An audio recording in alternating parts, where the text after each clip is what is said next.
Let's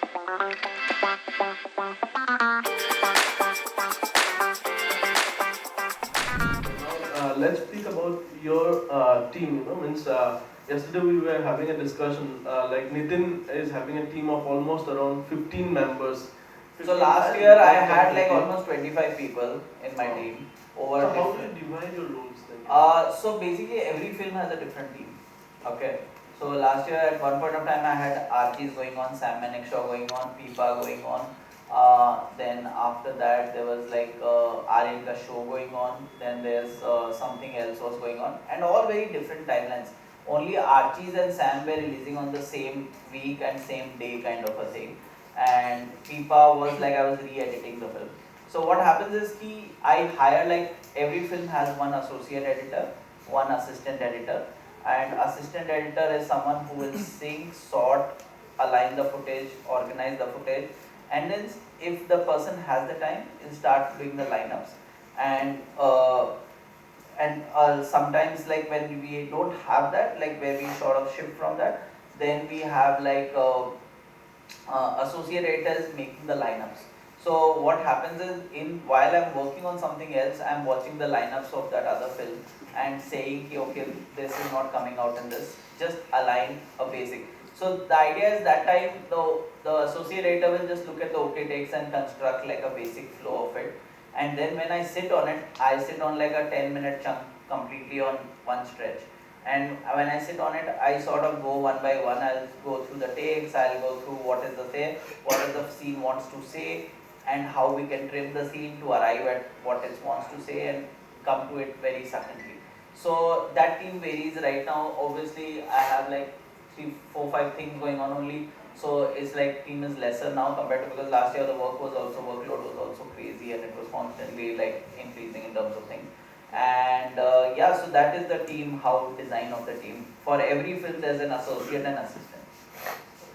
Yeah. So a bit of tech question now. Yeah. Do you use temp music while editing? Yeah. I always use temp music because nobody has patience anymore and to watch anything without temp music, because the music aate hi they'll be like they'll leave the phone and everything.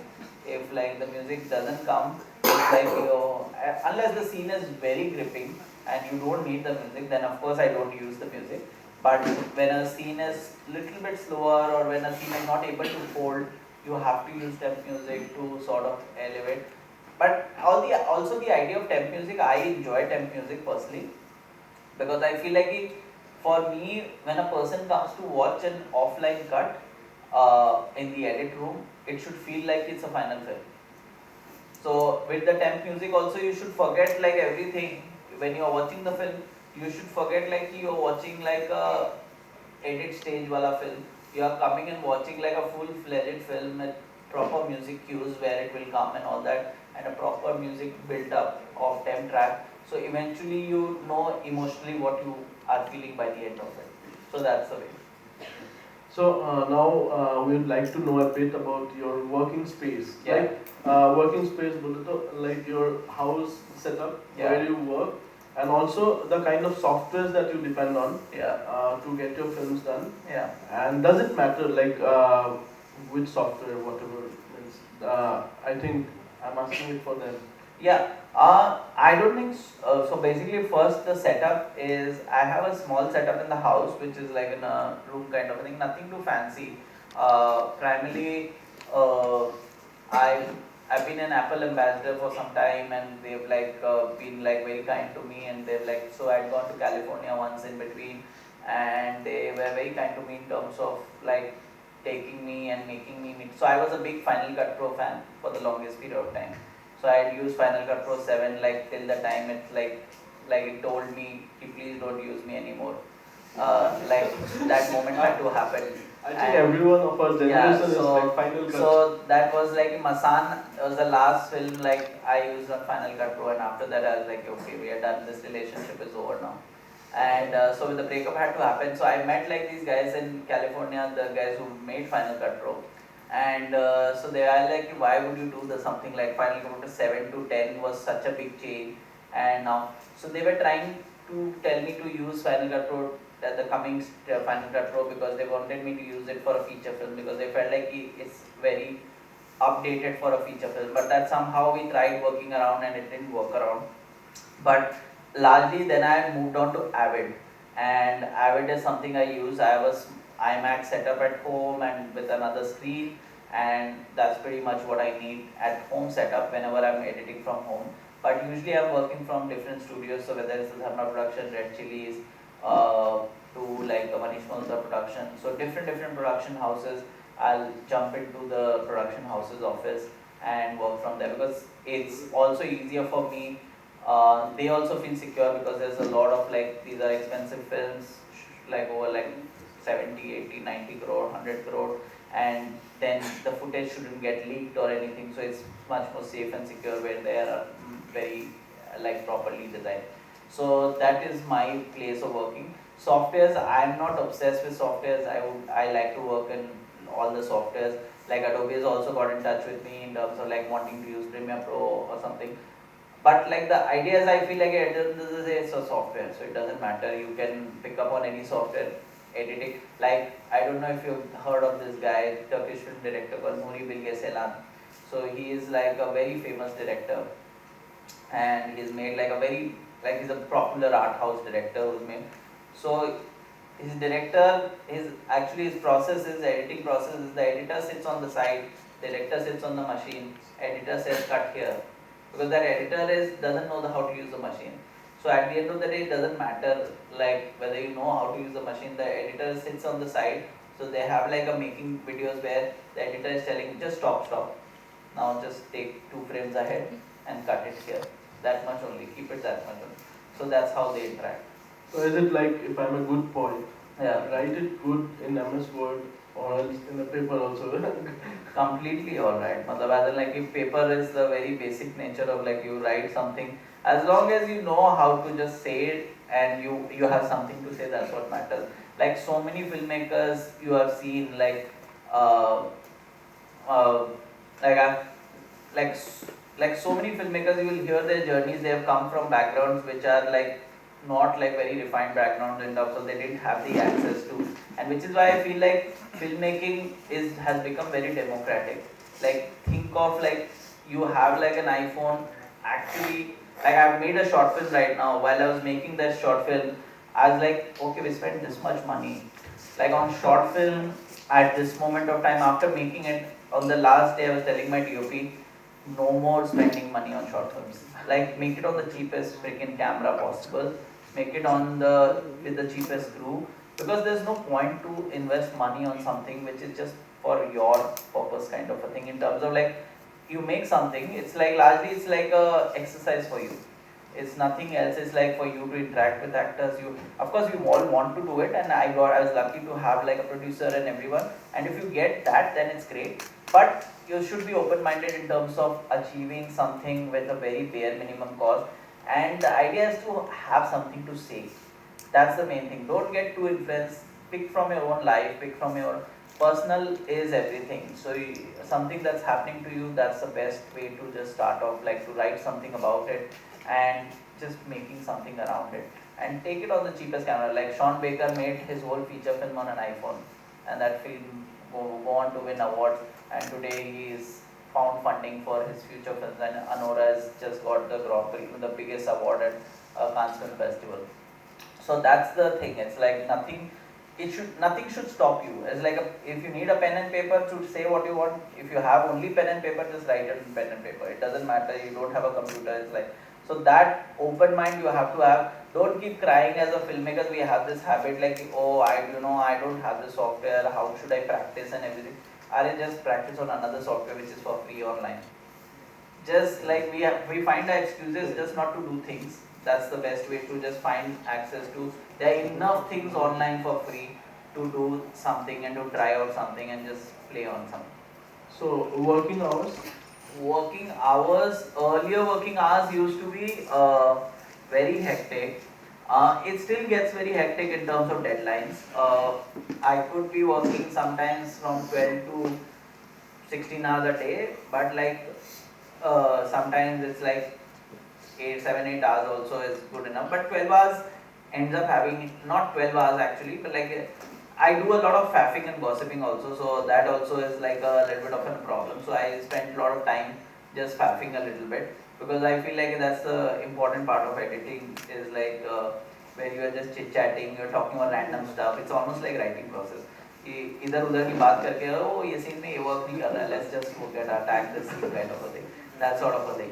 So like when we were cutting Gully Boy, I don't have memories of actually editing Gully Boy. I literally have memories of like what lunch should we eat, where should we go for dinner, because Zoya is a foodie, Arjun was, all of us were foodie, and we would just plan like dinner, lunch, and like oh what's for lunch, oh there's this roast, this one is coming, oh this the biryani is coming from that place or whatever, oh we have to go there.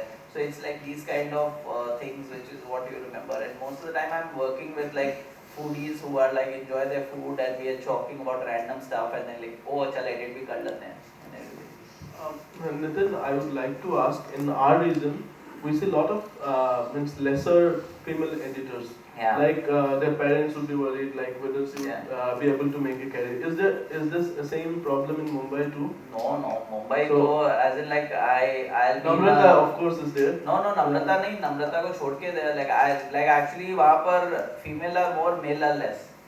So I think that should be that should be a good reference point for, like I don't think it's that, like I feel like I don't know what is the reason that there are lesser female editors here. Maybe it's like not looked as a career option which is lucrative or which is like sustainable in terms of, because I think a lot of things come with like people thinking about these things as to whether they are sustainable or whether they are enough money making for them to compare to any other job kind of a thing. So eventually those kind of things. But yeah, no, Bombay, like South there is like a lot of male editors compared to female editors. But in Bombay actually there are a lot of female editors. Yeah. So how does editor gets paid these days? Like a pro one and a basic level entry, So you know? I think, see, the thing with payment is it's a magical thing. It's like you create your own payment. Okay. When I say that, it's very simple. You create what you can get and what you deserve. So you can get paid, like I know like editors who got paid crore for a film, more than a crore for a film. And like also, but like obviously these films are not like finishing in like 4 months, they'll go on for 1.5-2 years. So at the end of the day, जब cut के आएगा तो GST के साथ में and TDS के साथ में you will get like some certain amount of money only. But like but saying that for that film they've got that money and everything. So it's not like it's purely like, I feel like for a base level editor, which is something that is a conversation which we started like in Bombay, we were trying to push for a base level editor to at least get like 15-20 to start with in career wise, because they end up spending 6 months, 8 months and all that kind of a thing. So we were trying to push people to pay at least that much, so which have become a norm. And thankfully with Netflix and Amazon coming in also, there was some sort of a norm which got set, like a very basic editor will end up getting like 15-18 for their first film, which was a good like starting point for them to start off with. And then as they progress in their career, you can go higher, you can depend. And a lot of times sometimes you do a film, like I've done so many times a film purely for that something is I liked in a film, certainly. So I'm like, okay, there's less money, I'll do it kind of a thing, it's fine. Otherwise, I like the film, I learn to help the filmmaker or whatever. So that like right now I was in work in progress lab, and there were like other people I've been helping, like there's this Gujarat filmmaker in Punjab who's there, Anmol Sidhu. Like we don't have any connection, we have not met also in person. He keeps sharing his cuts, I keep giving him feedback, so his cut has come from 2 hour 40 minutes to 1 hour 50 minutes already. And like I just keep giving him feedback, I send him notes, I send him like, okay, ye acha, don't do this, cut this part. So same in work in progress lab, I like, okay, like connecting with filmmaker. So the idea is sometimes you do it like, because I know some people don't have the access and they need like a little bit of craft and a little bit of help to sort of elevate their craft and all that, and help to tell the story better. And if you have that, and if you are making money from different things, then it's like better to just help. Nitin is also known to rescue many projects he went in to fix many projects. Yeah. So like Pipa, right? Not Pipa, actually Shersha. So Shersha is something like if you watch Shersha, then like a very sweet credit, which is only Karan Johar can give, like this one, like a producer and everything. It's like it starts off with eternally grateful to editor Nitin Baid. So it's like the credit is like that kind of a single slate. And so that film had come to me at a very different stage, and I had completely fixed it. And I have worked on varied films like that after that, like from Love Hostel, Shersha, very lots of films where I'm like Ghost also, where you might not see, you might just see my name in Special Thanks and you might not see anything else in it and everything. But like a lot of time I don't even take credit. But the idea is like a lot of times it just comes from people whom I've worked with, people who are my friends and they like need help, and I just help them to sort of get the story best possible version of it and times. And it isn't intentionally I wanted to plan to fix something, but sometimes it's just like I can see like how this can be constructed. Right now I'm working on a film which is like a Manish Malhotra production house film, and like we were sort of reworking on a certain thing, and we were like, okay, let's rework this structure. So it's more like what I can find through different things, and if I can not fixing is a strong word, but if I can tell the story with what they imagine. Sometimes the story that they wrote in paper is not coming out, how to construct the story that you can say now. It doesn't matter what was on paper, now tell me the story that can be constructed with the visuals. So that's the process. Right. So I'll now open it up for you guys. Hi Nitin, it's an honor to have you here. Thank you so much. I have a three-part question for you. Yeah. I hope this is not long enough for you. No. The first question is about confrontational scenes. The question that I want to ask about confrontational scenes is how do you pace those scenes? How do you pace those confrontational scenes? How do you make sure that the geography of the space, the actors are in? How do you make it? For example, that Scarlett Johansson and Adam Driver scene, right? So how do you do it? You did it so well in Gully Boy, that father-son scene, right? Yeah. Please tell us more about it. So I feel the starting point of a great scene is a great director, which is who knows like to understand the blocking of a scene. Like how do you block a certain scene is a very key to understanding to follow the edit. Edit is gonna elevate it, but at a very when you're working with great actors, you have the luxury of like shooting possible angles and then preparing on the edit where do you want to cut on the close. So when confrontational scene, when I sort of construct personally, and that especially that Gully Boy scene, it's a very special scene. So the space was very less in that house. It's not very confined. So I think the way Zoya blocked it was like you had like a one long shot, जिसमें कि तीनों दिख रहे हैं.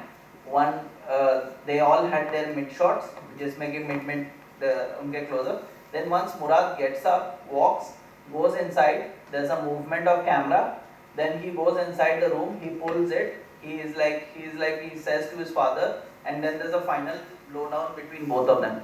So she had broken the scene into three parts. One is the sitting, one is the standing up, walking into this space, and then one is the last space where they are. So in that space, when you're breaking or something like a marriage story, what you was talking about, is like you have three segments. First, it starts off in a very basic nature of it. Then it opens up where they start doing very wide sort of a thing, and it slowly merges into like a finale close-up kind of a thing where they finally know they have lost it. This marriage is over now, kind of a thing. So that construction of it, something on a basic blocking, and then you shoot like all angles. And on the edit, what you need to do is how to use all angles. Is like when I'm talking about itself, you don't want to play all your cards at one place. You start opening your cards slowly. So you start with like longs, mids, holds, just playing on the longer things. Then as you move, there's a certain energy. So you capture the movement of it. Like because the Murad is walking with an aggression. And then when he turns around, then you go on close. Then suddenly, because this is a final impact beat of the scene. Because after this, you'll be out of this scene. And that moment you want the audience, especially in a mainstream film.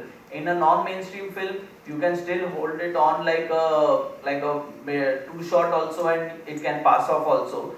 But like in a mainstream film where you want to emphasize on that emotion, that close up at the end, what makes it effective? Because you have built up the emotion. You have not used close up right from the get go and exhausted the audience with like, so it's about like designing the scene, breaking it down in a bare minimum possible, and seeing that like actually everything is very basically connected to how many close-ups you will bring into the picture and how much, where do you bring your close-ups in, because that should be your finale point, that should be your impactful points. When you bring your close-up, it's like a one basic nature of it, and then after that how the blocking is done. So all these scenes, wherever you see the Adam Driver or this one also, you go and watch the scene, they have been blocked in a certain way. This much space first you are interacting in. Then he goes to the kitchen and he tries to do something. Then that's one space. Then once he comes out, then you sort of go into this space. So you just understand as a like this one, they have like broken into the scene into 3 spaces. From here, from this dialogue, the scene goes into this stage. So then they follow. So then once they have like energy, they want to build it up till the time he goes punching on the walls and everything. You sort of building it up. So it slowly streams into that madness where finally they're both looking at each other and they know it's over. That sort of a thing. Thank you. My second question is on biopic, Nitin. Yeah. So biopics were what I observed from Sam Manekshaw movie. It's like it's kind of episodic. Like this man had a life that we all like admire and respect. But then when we watched the movie, we felt like it was a bit too episodic, you know. Yeah.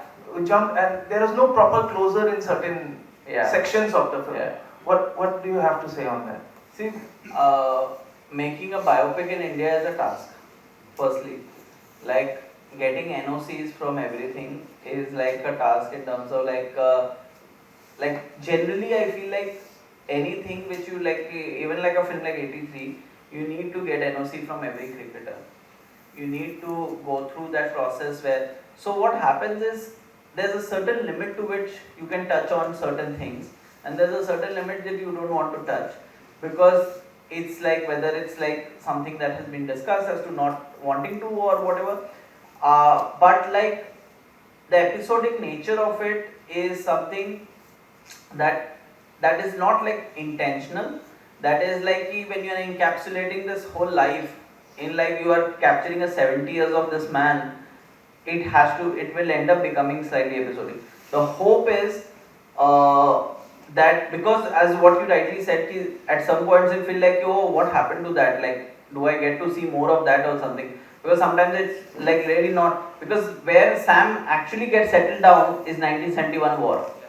That was one of the biggest things which we also knew, how does it settle down, like it's going like so many places till like 1970, because their friendship that Pakistani General Army and him both on the other side of the war, that's when you know okay, now the film is just, second half is just 1971 war, and that's where the film just goes in one flow. But before that it's just chasing to reach there. And a lot of times, because you're making a biopic, you have like a commitment to a certain, like such a big profile figure. So if you are not like doing, there's a certain justice that everyone expects, like all the people involved from their lives and from the army, from everyone, they want this movie to be a certain way and certain time. So the best way is, it's a very tricky spot, but like the best way is to sort of like have like arriving at a best way to tell it, and then you sort of like how quickly you tell it. So whether it's episodic, but as long as what carries through is the Vicky Kaushal performance, and what connects it is the Vicky's performance through the course of. So you just have to see that is the performance feeling honest, and how much can I connect it. And apart from that, like it varies from film to film. Like a Chandu Champion, if you see, it's a biopic of sorts, but not really a biopic. Like it starts as a kid, but then it moves into like this phase, but it's being narrated by this guy, the old guy version of himself in a police station and everything. So these are the tricks you use to sort of have like a certain way where you can connect thread. In Sam, we were very, because I think the way it was written, it was very intentional that it's moving from one thing to another thing. Is his one phase of life is done, another phase of life. So that was the way it was written also. So my third question is, I'm getting a little greedy here. Yeah. So the third question is, we all are aspiring filmmakers, and right now making a video is the easiest thing to do because we have mobile phones on our hands. Now we all make reels or short videos for whatever it may be, but the thing is, how do you make POV videos and how do you cut those videos to make it more personal? How do you make POV videos? In the sense, suppose Point of view videos. Yeah. But like when you say point of view videos, what do you mean? Like what is point of view videos exactly like? Think of a vlog, think of Oh, okay. So Dan Mays. So that's like a very basic democratic sort of videos. So when you are making like anything like that, it's already personal. Because as soon as there's a point of view, there's a personal touch to it. Like you put the camera, like you know this is somebody shooting it. If you get your camera out and you are shooting me right now and you zoom into it, the part you zoom into and the part you hold on to, part you want to keep, that itself will say what part you already have a point of view of what you want to say. When you make up a post, when you put up a story on Instagram, you have a point of view already because you are trying to present your point of view to the audience which you have on Instagram.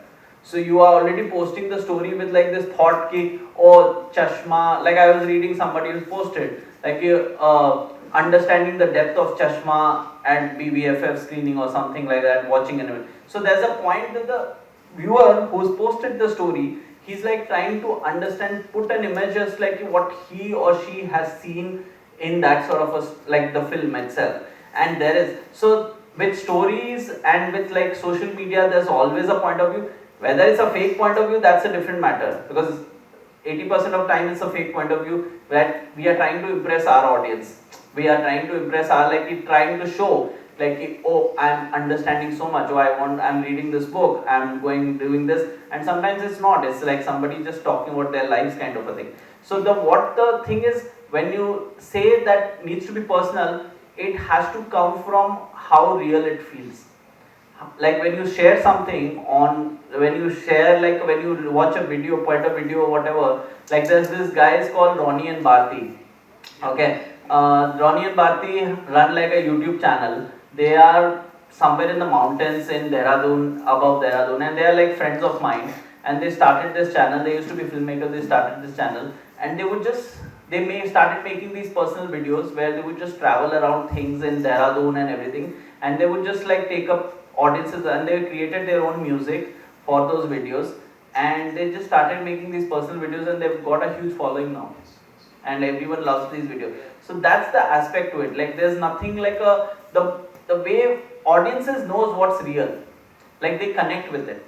You know when you watch a story and everything, which one is real and which one is like, you know till you have, so you know, need to just work on just telling the story in the best possible manner. People will find the connection themselves.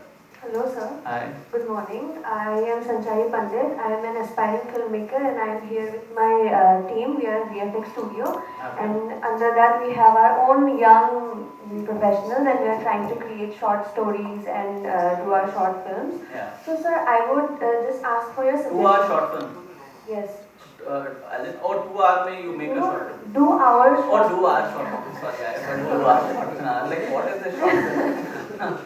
Sir, I would love to ask for your suggestion on one thing that we have been thinking about of doing is, since we are we are beginners, so we have been thinking what if we could do something in our editing that makes us seem like a niche based, like we get a niche audience. So, for example, we see how like A24 makes movies, everything everywhere all at once. And when we start to watch a A24 movie, we get it right away. Oh, it's produced by A24, so we know it. So something like that, would you suggest us young filmmakers to do something niche based so that our audience... Matlab, what you are saying, A24, just go and study on A24, start like what kind of films they produced, okay? The very basic nature of, there's nothing called niche filmmaker. You have to put out something very honest and real and something that you strongly feel about as stories that you want to share. That itself will create your own niche.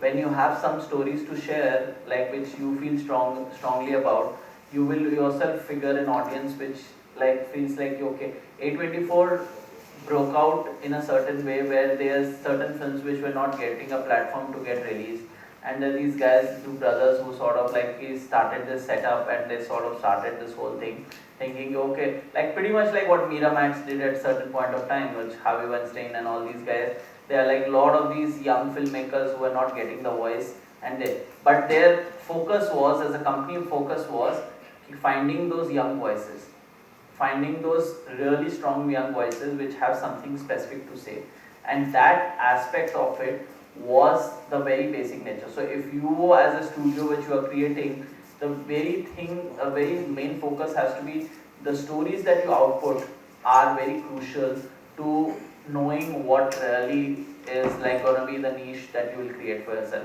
It's not edit per se, it's like the stories that you're gonna tell. What do you have? Do you have something to say in your stories that you say? That is the main thing. And once you create that, then niche will become like you have one film, two film, three film. You yourself will start understanding कि okay, we are focusing on this kind of a certain kind of a film, and that's what matters. But the main thing has to be focused on what do you want to say, not more than craft, and everything will come into the picture. You will arrive at craft, but it's like first thing is like do I have something to say as a company and everything, because that A24 has like so many voices, so many people making their first films, and they have so much to say. That's why A24 is what A24 is, because they pick up the right stuff. They feel like this goes with our language of stuff, and this is a very strong voice, and we belong. That's what you have to look at if you want to develop a company. Sir, Yeah. like while you edit something, Yeah. like sometimes the scene itself is so it feels like an important scene in that movie, but that scene like make the flow of the entire story slow or something like that. But like, how do you decide like the scene itself is perfect, you are like you want to keep it, Yeah. but for the story you have to let go of that scene. Yeah. So sometimes you are in this dilemma of letting a scene go or keeping it. Yeah. Like, what's the design? Matlab, the best thing to decide in these dilemma situations is always look at the bigger picture. Don't look at the smaller picture. Is like that scene must be the most beautiful scene. Like the scene I showed you, Masaan, is like 7-minute scene also was a beautiful scene. But if I kept that 7-minute scene, your overall experience wouldn't be the same. It would be a different feeling altogether. The scene wouldn't hit you like it hits you if that 7-minute scene was there. Now when you say because that 7-minute scene by itself is perfect. It's like performance is amazing, everything is good, like there's nothing to really hate about it. But in the larger narrative, you have to see the larger narrative. Because what will matter is people are watching so much in that 2 hour that it's like it needs to be precise to tell what matters in the larger picture. So if our conversation, this like just to give you a very basic example, what question you ask and everything, if it doesn't matter to anyone, this question while being in the larger sense of it can be edited out, because for them, like when they're constructing the video for this, like these are the focus questions and these are the things that actually matter, and that's a better way to keep the thing. It's as simple as that. The question what you asked me is a very valid question, there's nothing wrong with it, but in the larger context of the narrative today, it might not matter. So then if you remove this chunk, it will still work effectively. And that's the main thing. You have to see the larger picture, especially when it's in a feature film. That sort of a thing. Another thing is like now the trend is that movies are being re-released again, like Rockstar and stuff like that. So like once the movie is out, people want to see more of it. Yeah. So in the re-release, you can like add other scenes and make it longer or something. No, I don't think so, because ek to re-release, people are doing it because they are like they want to make money which they couldn't make at certain point of time also. Like Rockstar made like more money, or like that other film also which Imtiaz produced also made more money than like not more money, as in like did quite well. So the idea is, if you go into recutting, re-putting a certain, it's up to the individual. You can always do that if you have the budget for it. But most of the time, producers don't want to spend that much money, because a film that is already loved, they just want to release it, and if they are able to make some profit out of it, it's just that. Aryan this side. First of all, congratulations for Chashma. Thank you. It's a very beautiful, poetic, and metaphorically very beautiful film. So my question to you would be, you are primarily an editor. So the editing mindset, how did it help you during the direction process?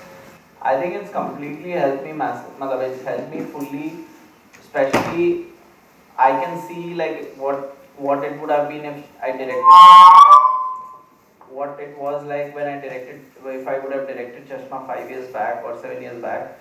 Is like working with different directors, working with different flows. One knows how to construct a scene, how to block a scene, and the very basic thing is like being precise a little bit, because short film, when you are going to shoot, you don't have the luxury. You are shooting like in Chashma, I was shooting like 5 pages a day. So you don't have the luxury to shoot like one scene only in a one day and 1.5 scene in a day in a feature film or something. And you are shooting like 5 pages, so you have to move very quickly. So the editing mindset, at least on a very basic level, like the principal room scene, I hadn't taken, like a lot of times I've taken close-ups only for certain lines. Because I didn't have time. So I was like, okay, let's take from this one, I'll be cutting only at this point and everything, and I wouldn't take anything else. In an ideal situation, if I have the money, if I have the luxury, I would like to shoot everyone like properly, in like give like medium, take reactions and build it up a little bit more. But I didn't have the luxury, so I had to be very precise in terms of things. So what editing gives you is little bit of precision, but sometimes precision can come with like its own problems, which is like you can cut down on emotion. So one has to be very careful as to how much you become like when you are using the edit aspects, how much to utilize it, how much not to. Ideally, one should utilize the craft in a way where you don't need to, you can say something in a very precise manner without like expanding it, and your crew doesn't feel like you are here, you don't know what is happening, how much you are shooting. So it's just giving you a certain idea how will the scene be constructed. When you don't have that idea edit wise how the scene will be constructed, it will become chaotic, and that helps a lot. Great, thank you so much. There's one question that I have. Yeah. Which is that one film which was just okay and editing made all the difference? As in your favorite, and not yours, but somebody else's. It's actually lots of films are there. Like I feel like Shersha, when it came to me, it was very different in terms of what it is right now. And a lot of like my colleagues and producers, everyone will say a film which I love, Hostel, which was a very very different film. Like on like paper, like we've literally killed characters on the edit. Like there used to be a full character arc of this girl who was there, who was Vikrant Masi, who was threatening Vikrant Masi in the film. We have eradicated. Like Shersha, there was a track of the brother which was there, which was shot like a 25-minute track, which was completely erased out of the film, which you don't see it anymore. The only track that you actually see is like this guy who is giving a TEDx talk, and that was something we shot. That was something we went to, like the directors went to reshoot and like properly shoot later on, kind of a thing. So it's the idea is to sort of like see what's the best that can work for the film. So these two films, and there are a lot of other films also which are there, which I feel like what we started with and what we ended with were humongously different things. Great, awesome. Thank you so much.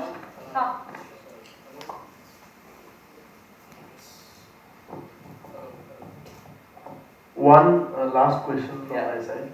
How much, according to you, is an ideal involvement of a director when he hands you the project first? Ideal involvement, like I feel like a director should be involved fully. Like there's nothing called percentage to involvement, because the director has worked on this. He is the captain of the ship, or she is the captain of the ship. So there's like no denial about that person's involvement. Eventually, we are all following one vision of that one person. So that involvement has to be there. It's like how involvement is like, I feel like if people confuse involvement with like this whole thing, when the word involvement is used, it feels like oh, will they come to like really hamper the editor's cut or something. It shouldn't be confused with that. It's like that shouldn't happen. It's like eventually it's a collaborative medium. If a smart director is there, they know how much to involve and how much not to involve, where they know their voice is still there in terms of what to, but you can actually let your people's, like everyone's craft grow and like help you to tell the film better in a bit. Like when I was directing this film, it was like thankfully with my experience in terms of editing, it's like helps to sort of keeping it very open ended. So there's a person who comes and like, Nitin, this chashma is like, or the and the kid is looking like this at this point of time. So one just like listens to it, and you just have to keep your mind and ears open. And director can be involved as much as you want to be, as long as they are not hampering something that's being beautiful. Just few directors feel these days, like I meet, like it's a huge task of explaining the vision also to an editor. So many people feel, why shouldn't I only edit the film? So edit the film. So you should give them the film, because I am more than happy for directors to edit the film. Like I have given like, okay, please edit the film, and because I get paid to not work, what is better than that? Like it's like a win-win situation for all. So if the editor, if the person feels that way, it's the best is to give them the machine. Either like, why don't you try a cut and let them do the cut. There's no, the lesser you have egos, the better you will be surviving as a filmmaker. That's the best thing. Thank you.